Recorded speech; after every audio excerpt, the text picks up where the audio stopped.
1 মিনিটে খুব সহজে কোনটা লেনদেন কোনটা লেনদেন নয় চিনে নিন। ঘটনা, যে কোনো ঘটনা ভাববেন আপনার নিজের ঘটনা, আর এই ঘটনা থেকে নিজেকে প্রশ্ন করবেন কি আসলো আর কি গেল। প্রশ্ন করার পরে চিন্তা করবেন যে প্রশ্নে যদি 2টা উত্তরই পান তাহলে সেটা লেনদেন, আর প্রশ্নে যদি 2টা থেকে একটা উত্তর পান তাও লেনদেন। কিন্তু যদি প্রশ্নের করার পর নিজেকে কোনো উত্তরই না পান তাহলে সেটা লেনদেন নয়। এটার কিছু ব্যাখ্যা দেওয়া রইল, আপনারা পড়ে নেবেন।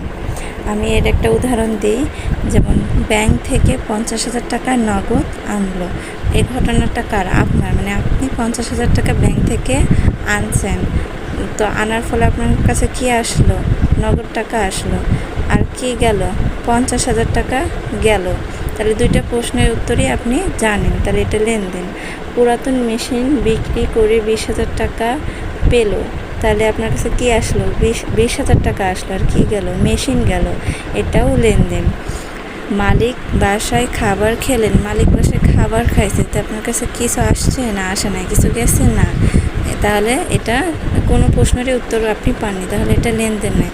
আমি যদি বলতাম যে আপনি একটা আসবাবপত্র ক্রয়ের চিন্তা করছেন বা চুক্তি করছেন, তাহলে এটা লেনদেন না, এটা লেনদেন নয়।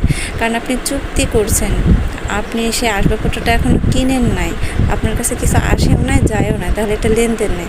সহজ একটা টিপস মনে রাখার, এই জিনিসটা মনে রাখুন যে কোনো কিছু ফরমায়েশ, চুক্তি, চিন্তা ভাবনা করছেন, এ সকল কোনো কিছুই আপনার লেনদেন নয়।